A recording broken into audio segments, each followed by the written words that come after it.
Saudara, pengundian nomor urut paslon Jakarta telah diambil semalam. Perang program mulai diobral paslon Pilkada Jakarta. Lalu manakah program yang realistis untuk warga Jakarta? Dan dari sekian banyak program yang dijanjikan, mana yang paling berpotensi dan mana hanya sekedar obral mimpi? Pagi ini kita akan membahas dengan sejumlah narasumber yang sudah hadir ke studio di pagi hari ini. Sudah ada anggota tim pemenangan dari Ridwan Kamil Suswono, sudah ada Mas Gusti Arief. Selamat pagi, Assalamualaikum Mas Gusti. Pagi, waalaikumsalam Mbak. Ya, kemudian juga melalui sambungan Zoom ada Ketua dari Tim Sukses Dharma Kun, sudah ada Bu Siti Fadilah Supari. Selamat pagi, Assalamualaikum Bu Siti Fadilah. Waalaikumsalam Mbak. Iya, kemudian nanti juga akan hadir menyusul, kemudian ada juru bicara dari Pramono Rano, ada Mas Aldi Perdana, tapi nanti akan menyusul untuk hadir ke studio bergabung bersama kita ya Mas Gusti dan juga Bu Siti Fadilah. Saya ke Bu Siti dulu deh. Bu Siti, ini menarik loh. Barusan saya baca dan ngobrol juga sama kawan-kawan jurnalis yang embed lah istilahnya dari pasangan Dharma Kun. Besok rencananya di hari pertama kampanye dimulai, pasangan Dharma Kun ini akan ke titik nol Jakarta, tepatnya ada di kawasan Sudirman. Mengapa kemudian memilih kawasan titik nol Jakarta? Ada apa di sana, Bu Siti Fadilah? Wah itu ya memang kita putuskan dari mana, dari kita milih dari titik nol itu. Ya alasannya sih ya nggak ada alasannya sangat subjektif dari kita ya. Mudah-mudahan dari titik nol ini kita akan bisa menelusuri dengan arah yang benar. Ya kita mempunyai suatu strategi tersendiri deh Mbak, karena kami kan sangat mandiri ya, mandiri dari segala macam, mandiri dari segala pendanaan, mandiri dari segala keputusan dan sebagainya. Kita memang milih titik nol itu sebagai targetnya apa Bu di titik nol ini nanti yang akan dilakukan oleh pasangan Dharma Kun? Karena kan pasangan ini cukup disorot juga karena jalur independen tentu saja. Ya jalur independen, dan kami berkaos hitam ya, hitam itu kami mengharapkan kami menjadi kuda hitam gitu. Nah kita mengharapkan satu simpati dari masyarakat yang selama ini kecewa atau kecewa dengan partai politik. Kita bisa melihat ketika tanggal 20 Agustus barangkali ketika RUU Pilkada akan direvisi, masyarakat itu bergerak. Nah masyarakat bergerak itu sampai mengalahkan Senayan. Nah itulah kekuatan publik kalau bersatu ketika mereka itu sangat kecewa dengan partai-partai yang diharapkan menjadi wakilnya di DPR. Nah kemudian ternyata mereka tidak membawa aspirasi masyarakat, maka mereka satu marah dan sampai ambruk. Itulah kami mengharapkan masyarakat itu sadar bagaimana mereka tidak bahwa partai-partai politik tidak menampung dari aspirasi masyarakat. Nah disitulah kita bergerak Mbak. Jadi kita bergerak dari titik nol dengan semangat bahwa masyarakat sudah ingin membawa aspirasinya sendiri, karena hampir selalu tidak mendapatkan satu tempat atau tidak pernah didengarkan oleh wakil-wakilnya yang ada di partai politik. Oke, jadi istilahnya kalau warga Jakarta yang sudah tidak lagi percaya partai politik akan benar-benar bisa menyaring aspirasi, pilihlah begitu ya Dharma Kun begitu dengan tempatnya. Inilah kita menyediakan kendaraan politik untuk rakyat secara langsung. Oke, termasuk juga gagasan dan juga program-program yang nanti akan ditawarkan oleh Dharma Kun ini tentu saja akan disorot begitu. Apa saja yang kemudian janji-janji kampanye yang betul-betul realistis untuk bisa bisa direalisasikan begitu ya, Bu Siti Fadilah. Saya ke Mas Gusti. Mas Gusti, ini kan kalau pasangan dari jalur independen sudah mengatakan kita ingin jadi kuda hitam gitu kan, makanya pakai baju-baju hitam gitu. Sudah ada jelas nanti kampanyenya di titik nol Jakarta di kawasan Sudirman. Tentu ada alasan juga sudah diutarakan oleh Bu Siti Fadilah. Nah kalau pasangan RK Suswono ini untuk besok di hari pertama, mana yang akan dituju untuk jadi sasaran kampanye begitu ya, tujuan kampanye lah, tujuan kampanye, karena kan juga pasangan ini dapat nomor urut 1. Betul. Ya alhamdulillah kemarin juga tadi malam sudah pengambilan nomor urut Pak, dan alhamdulillah nomor 1 ya mudah-mudahan itu sesuai dengan ya keinginan kita untuk bisa menyatukan Jakarta juga.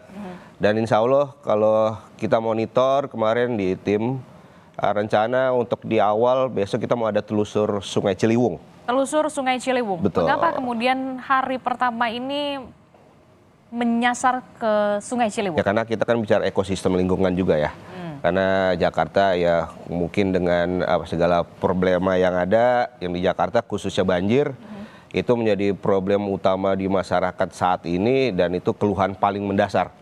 Dan alhamdulillah hari ini Pak Ridho dan Pak Suswono ini ingin melihat langsung seperti apa gambaran yang ada faktanya. Ya insya Allah ini menjadi ada solusi yang bisa ya terbangun kesadaran di masyarakat juga nantinya dan bagaimana nanti gagasan-gagasan yang ada di Ridho sendiri untuk mengatasi banjir. Oke, untuk mengatasi banjir kemudian besok akan ke Kali Ciliwung, akan menyusuri Kali Ciliwung begitu ya. Nah, realistisnya akan diapakan nih Kali Ciliwung supaya mengatasi banjir? Ya pasti ada pengerukan lah, nomor 1 itu pasti tuh. Dan kita juga kemarin dengan program yang gagasan yang oleh Pak RK sendiri, kita nanti kolaborasi juga dengan sektoral yang ada di DKI, yang ada di samping-samping DKI di Bogor, rencana mungkin mau ada bikin waduk, dan itu menjadi mungkin untuk alur air bisa di stop dulu di sana gitu. Ditahan dulu biar tidak langsung masuk ke Jakarta. Ya harapannya ya debit air juga berkurang dan mudah-mudahan ya alhamdulillah sampai hari ini pun ya tidak ada banjir memang. Ya mudah-mudahan seterusnya dengan ada program yang sudah dijalankan Pak RK juga di Jawa Barat dengan ikut melibatkan di sisi-sisi DKI Jakarta pada waktu beliau menjabat, dan mudah-mudahan untuk ke depan ini bisa benar-benar dihilangkan lah banjir ini di Jakarta. Oke, kalau kita lihat ya, Mas Gusti, ini adalah visi misi dari Ridwan Kamil dan juga Suswono. Saya menarik sekali ini soal anggaran operasional RW 200 juta rupiah. Nah, ini buat apa? Dan nanti realisasinya akan seperti apa? Sudah adakah kemudian setiap RW harus menyerahkan dulu program-program mereka, termasuk juga biaya-biayanya, atau nanti mekanismenya akan seperti apa? Termasuk juga anak sahabat lansia dan segala macamnya. Yang pertama dulu deh. Kalau untuk RW ini ada salah persepsi juga. Ini dianggap. Salahnya di mana? Dianggap sebagai bahwa operasional dari RW itu 200 juta. Tapi ternyata padahal itu bukan. Ini hanya dalam arti kita mau ada kolaborasi di tingkat terkecil terbawah. Jadi kita bicaranya bukan dari atas ke bawah tapi dari bawah ke atas. Jadi gimana? Jadi artinya kita pengen di RW ini mereka punya urung rembuk. Mereka punya ada istilah kasarnya ada musrenbang. Kalau di DPRD itu ada musrenbang, dan ini harapannya tercipta dialog diskusi antar RW dan warganya. Dan bagaimana keterlibatan warga itu bisa diaktifkan dan mudah-mudahan bisa mendapatkan solusi dari RW-RW tersebut. Jadi 200 juta ini adalah nilai pagu lah mungkin bisa dibilang untuk bagaimana RW itu bisa mengkolaborasikan bersama warga untuk apa nih, kegiatan apa yang mungkin bisa disepakatin bersama. Tapi itu udah pasti dapat 200 juta tuh? Pasti. Itu memang kalau kita bicara dari anggaran, insya Allah itu bisa. Oke, asalkan kemudian ada programnya jelas ya pastinya ya. Termasuk juga bisa salah satunya ya itu tadi untuk mengatasi banjir justru dari lingkungan terbawah dulu kan, dari RT dan juga RW. Saya kan di anggota DPRD juga sering, ya nomor 1 tuh di tingkat RT RW pasti ada selokan. Macam selokan. Jadi 200 juta ini mungkin bisa dialokasikan untuk membenahi selokan. Jika itu sudah beres, mungkin bisa ditingkatkan lagi untuk wilayah UMKM-nya. Jadi 200 juta ini bukan berarti untuk satu personal doang, ketua RW-nya, tapi ini untuk melibatkan semua yang ada di tingkat RW. Dan ini bisa dipantau. Oke, dan ada yang mengawasi? Siapa yang mengawasi? Harus. Warga masyarakat itu sendiri di RW, kecamatan, RT RW. Kalau Pemprov? Pemprov pasti sudah melalui dengan nanti tingkat kecamatan dan lurah. Itu pasti akan sebagai monitor awal ya. Oke, jadi kalau Ridwan Kamil Suswono ini ya cukup menarik lah ya. 1 RW 200 juta, harus ada program yang solutif juga. Betul. Semua dilibatkan, warga RT dan juga RW dilibatkan. Nah, ini juga yang kemudian menarik saya adalah soal festival antar kampung. Ini seperti apa? Termasuk juga ada CFD di tiap kecamatan. 1 kecamatan 1 arsitek atasi kekumuhan. Nah, 1 kecamatan 1 arsitek atasi kekumuhan. Realisasinya akan seperti apa? Anggarannya dari mana? Nah, itu 1 kecamatan kita bicara sama seperti dengan tadi yang tingkat RW 200 juta. Betul. Jadi arsitek ini istilahnya sebagai supervisi lah mungkin ya. Jadi kita mungkin melibatkan arsitek bagaimana untuk membangun lingkungan terkecil tingkat bawah di RW.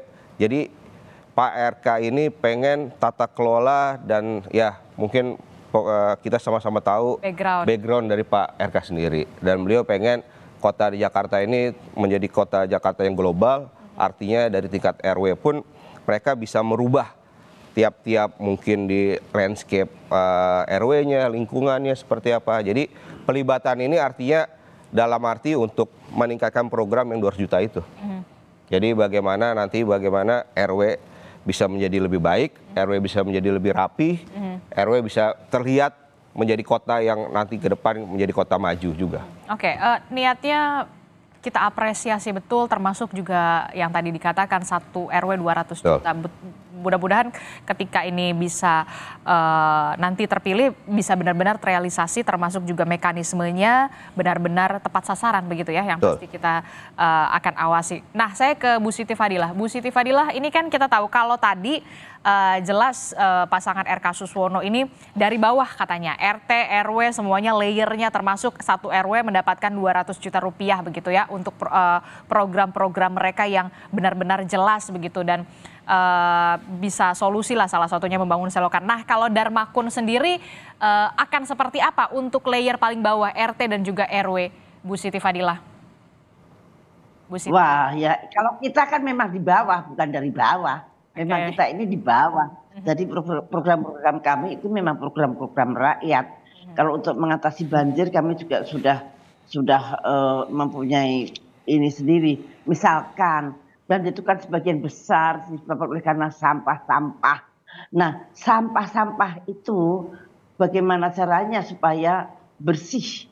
Nah, itu caranya adalah menggantikan kalau penduduk itu menyingkirkan sampah, kita ganti dengan beras.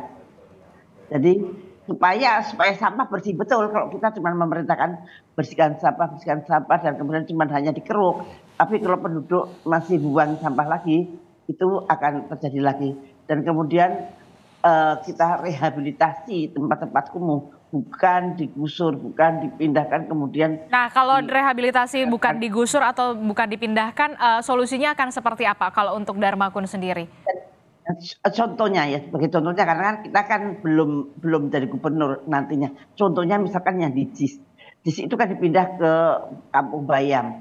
Kampung Bayam kemudian sudah dibikinkan apa itu namanya apartemen, tapi ternyata orang-orang yang tadinya digusur tidak bisa masuk ke apartemen yang dijanjikan. Nah, itu jangan terjadi seperti itu. Kalau rehabilitasi atau relokasi itu nomor 1 yang akan dipindahkan itu sudah pasti mendapatkan tempat dulu, barulah dipindahkan. Jadi ini adalah kita memang dari rakyat, oleh rakyat dan untuk rakyat. Jadi itulah. Jadi mindsetnya bukan memberi 200 juta, memberi ini bukan. Ini memang kita mengajak rakyat untuk membangun Jakarta ini. Kami ini memang rakyat, bukan partai. Partai itu kan dekat dengan penguasa. Kita menyediakan kendaraan politik untuk rakyat. Ayo rakyat, mau apa Anda? Jadi bahkan mungkin lebih dari 200 juta. Pada satu tempat lain dan tempat yang lainnya. Oke, jadi untuk mengatasi kedaulatan, ya, untuk mengatasi apa, Mbak? Oke, jadi untuk mengatasi yang kawasan padat begitu ya, padat yang kemudian harus direhabilitasi atau direlokasi ini berarti menyiapkan dulu mereka tempat tinggal. Salah satunya adalah rusun yang tadi Anda sebutkan ya, Bu Siti Fadilah. Ya, yang penting pembangunan apapun tidak boleh menggerus kemanusiaan, tidak boleh menggerus kedaulatan hidup masyarakat banyak. Yang selama ini kita melihat dari dekat, karena kami rakyat bukan elit. Elit politik kadang-kadang lupa apa yang dibutuhkan oleh rakyat.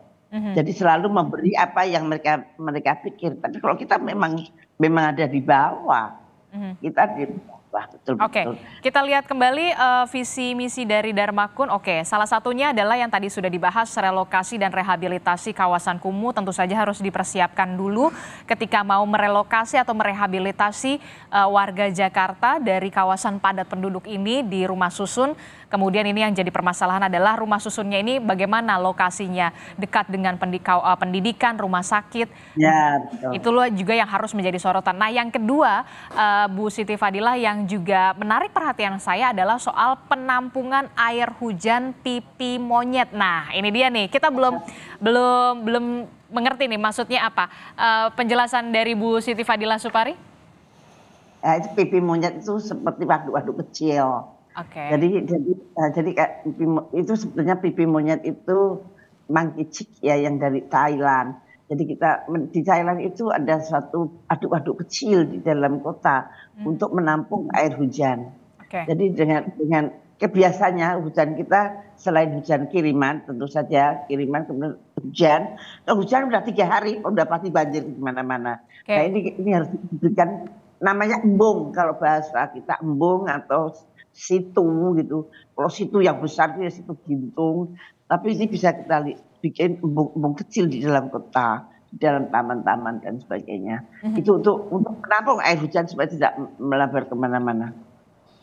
Kalau yang sekarang banjir Kanal Timur BKT itu yang program dari pusat itu menurut Anda kurang maksimal atau seperti apa sampai kemudian ada solusi yang ditawarkan oleh Darmakun soal tadi pembuatan embung atau waduk-waduk kecil di sejumlah wilayah untuk mengatasi banjir, Bu Siti Fadilah? Kalau BKT mungkin dia sudah bisa mengurangi banjir yang berasal dari peluapan sungai itu. Tapi kan kalau embung kan dari air hujan, Mbak. Jadi supaya air hujan semua tidak menumpah ke sungai dan kemudian beban sungai akan berkurang gitu. Jadi lebih mengefektifkan BKT menurut saya. Jadi sinkron dengan adanya BKT. Katanya dengan sekarang kan masih banjir. Nah kalau ada sedikit perbedaan memang yang kemudian menarik perhatian saya kalau pasangan RK Suswono tadi sudah mengatakan soal pengerukan Kali Ciliwung yang kemudian bekerja sama juga dengan kota-kota penyangga seperti Depok dan juga Bogor. Kemudian ada pasangan Darmakun, ada penampungan pipi monyet, itu artinya ada pembuatan waduk atau embung-embung kecil begitu ya untuk bisa menahan air hujan dan segala macam. Nah, dan ekonomi sampah, Mbak, ekonomi sampahnya yang penting juga, ekonomi sampah. Jadi sampah dari masyarakat kita tukar dengan beras dan kemudian itu untuk mengefektifkan masyarakat untuk mengambil sampah karena nanti dapat insentif beras kan. Nah kemudian sampah-sampah itu kita proses menjadi satu hal yang bisa produktif gitu. Jadi itu ekonomi sampah, kemudian embung dan kalau perlu ini Pak Kun ini kan dia seorang dia mempunyai suatu teknologi untuk memindah awan. Tapi bukan teknologi yang kemarin-kemarin yang mahal banget itu. Tapi kita mempunyai teknologi khusus untuk memindahkan awan. Misalkan yang di Bogor supaya tidak mengirim banjir kiriman. Baik, kita akan menarik sekali soal tadi banjir, termasuk juga layering dari RT dan juga RW. RK Suswono punya budget 200 juta setiap RW, kemudian kalau dari pasangan Darmakun ini ada juga untuk mengatasi banjir, ternyata pembuatan embung atau waduk-waduk kecil, termasuk juga relokasi dan rehabilitasi kawasan kumuh yang harus dipersiapkan dulu adalah kemana ini nantinya akan dipindahkan ke rumah susun yang memang sudah harus disiapkan tidak jauh jauh dari pusat pendidikan dan juga rumah sakit pastinya. Saya ke juru bicara dari Pramono Rano yang baru saja hadir ke studio. Selamat pagi. Selamat pagi. Mas Aldi Perdana. Mas Aldi, ini tadi kita sudah membahas bagaimana visi dan juga misi, termasuk juga soal hari pertama kampanye pasangan Darmakun, kemudian RK Suswono. Darmakun tadi mengatakan ketua tim suksesnya di titik nol Jakarta. Kemudian pasangan RK Suswono akan menelusuri Kali Ciliwung. Nah, kalau Pramono Rano ini untuk hari pertama besok, di mana tujuan pertamanya di masa kampanye ini? Yang saya tahu Mas Pram dan Bang Dul itu akan turun ke masyarakat, khususnya kalau nggak salah dia akan turun ke daerah wilayah Jakarta Selatan dan Jakarta Barat. Jakarta Selatan dan juga Jakarta Barat. Akan melihat permasalahan yang pertama macet dan juga titik-titik rawan banjir. Kenapa Jakarta Selatan dan juga Jakarta Barat yang pertama dituju? Karena startnya kalau misalnya kita lihat kan kemarin kalau di Jakarta Barat itu, kalau menurut survei itu kan kami agak sedikit jauh tuh dengan pasangan RK kan suaranya. Jadi kami ingin melihat di situ kira-kira permasalahan apa yang kami bisa jemput dari masyarakat sehingga kami bisa mencarikan solusinya, dan juga kami juga ingin menawarkan program-program, mensosialisasikan program-program dari Pramono dan Dul. Nah, kalau di Jakarta Selatan ini kan salah satu menjadi tempat juga di mana jumlah masyarakat DKI Jakarta ini sangat tinggi. Sehingga di situ juga menjadi, dan titik kemacetan pun juga di situ juga sangat banyak. Jadi apa akan dilihat juga bagaimana solusi-solusi yang akan bisa berkesinambungan dengan masalah dengan program-program yang diajukan oleh Pramono dan Dul. Oke, jadi Jakarta Barat dan juga Jakarta Selatan itulah wilayah pertama yang akan dituju menjadi tujuan kampanye di hari pertama pasangan Pramono dan juga Bang Dul begitu ya di hari pertama. Nah, ini kita lihat ya Mas Aldi, visi misi dan juga program dari Mas Pram dan juga Bang Dul ini yang tadi kita lagi layering mulai dari RT dan juga RW. Ini ada pembebasan kampung bayam dan akuarium, satu kampung satu sarjana, wifi setiap RT untuk pasang CCTV. Nah, ini dia, makan gratis bagi pekerja jalanan. Ini dulu deh, yang soal wifi setiap RT untuk pasang CCTV, mengapa demikian, lalu bagaimana pembebasan kampung bayam dan akuarium? Ya, mungkin saya bahas dulu yang paling konkret ya, kampung bayam ya. Jadi kemarin itu ada acara namanya Nyalain Pram. Kebetulan saya juga salah satu inisiatornya. Itu adalah ruang diskusi dengan publik. Di situ alhamdulillahnya Kampung Bayam datang dan langsung mempertanyakan dan meminta ketegasan dari Mas Pram ketika terpilih menjadi gubernur, apa yang akan dilakukan. Dan di situ Mas Pram langsung berstatement bahwa tidak kurang lebih dari 1 bulan ketika beliau menjabat menjadi, jika diberikan amanat menjabat sebagai gubernur, itu akan diselesaikan. Karena penyelesaiannya seperti apa? Mungkin dilihat dulu secara administrasinya sampai saat ini sudah sampai mana, tapi yang jelas yang kami dapat infonya juga kan bahwa itu seharusnya sudah selesai, tinggal hanya penyerahan kunci. Mungkin harga juga sudah disepakati, ya kan, tinggal ada pembicaraan antara kedua belah pihak, antara Pemda dengan masyarakat Kampung Bayam. Setelah itu sudah selesai, sebenarnya sudah tidak ada persoalan yang perlu ditindaklanjuti lagi, tinggal penyerahan kunci aja sebenarnya. Oke, kenapa terkendala sekarang? Itu yang kami belum tahu, dan itu juga menjadi pertanyaan Kampung Bayam. Nah, itu yang memang harus akan dilihat kembali oleh Mas Pram. Tapi seharusnya dari yang kami ketahui saat ini kan kami belum tahu nih dari Pemda ada permasalahannya di mana, karena kan Mas Pram belum menjadi gubernur kan.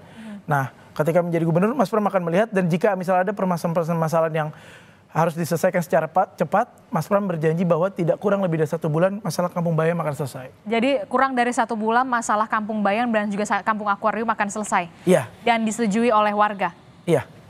Apapun itu solusinya? Iya. Salah satunya? Salah satunya adalah memberikan hak itu kepada warga, karena itu adalah hak hunian masyarakat Kampung Bayam tersebut. Oke. Yang juga menarik perhatian saya adalah kalau pasangan RK Suswono tadi punya 200 juta untuk setiap RW. Nah, kalau Mas Pram dan Bang Dul ini satu kampung satu sarjana, wifi setiap RT untuk pasang CCTV. Ini maksudnya gimana nih? Jadi semua RT harus ada wifi disediakan, di-provide, pasang CCTV, di-provide juga dari Pemprov atau seperti apa mekanismenya? Iya, jadi nah ini permasalahan yang cukup penting sebenarnya di Jakarta, terutama ini kan untuk menunjang productivity. Kita lihat kan bahwa di Jakarta ini agar productivity naik itu dibutuhkan adalah kenyamanan dan keamanan. Nah, CCTV ini sangat penting karena untuk menjadi keamanan. Kita tahu bahwa di Jakarta ini suka rawan kejahatan kan. Nah khususnya ini perlindungan terhadap perempuan ya. Betul. Pertama pelecehan seksual, lagi kerap terjadi, terus habis itu begal. Nah CCTV ini untuk dapat mengakses agar bisa keamanan yang terjadi dalam ruang lingkup keseharian pekerja. Dia berjalan menuju ke transportasi umum atau menggunakan kendaraan pribadinya. Tapi ini yang jelas untuk menunjang keamanan bahwa setiap orang berangkat dari rumahnya untuk bekerja itu aman dan nyaman. Nah, WiFi ini juga untuk menunjang apa? Menunjang produktivitas kegiatan di sekitar RT atau RW tersebut. Karena ini berkesinambungan juga dengan program WFH dan WFE, Work from Home, Work from Everywhere. Ini mana kita tahu setelah masa pandemi COVID ini kan berubah. Kayak ternyata dan juga dengan era digitalisasi yang sudah maju, ternyata perlu ke kantor. Iya, pekerjaan itu bisa di mana saja. Dan ini akan di-provide semuanya oleh Pemda. Oleh Pemda. Pemda. Pagunya, batasannya? Kalau ini kan udah jelas, kalau ini 200 juta program-programnya, seluruhnya 200 juta per RW. Nah kalau untuk pasang CCTV dan WiFi ini setiap RT dapat berapa juta gitu? Kalau untuk bilangan pasti saya pribadi belum tahu ya. Cuman pasti sudah ada dari tim untuk memperhitungkan dan ini sangat possible. Dan biayanya mungkin nggak akan sebesar itu juga. Gitu sih. Oke, kita apresiasi sih. Apalagi kalau misalkan setiap RT itu punya CCTV, jangan sampai kemudian kita tuh merasa nggak aman dan merasa nggak nyaman begitu ya ketika kita keluar dari dalam rumah begitu ya. Apalagi khususnya untuk para perempuan seperti saya begitu.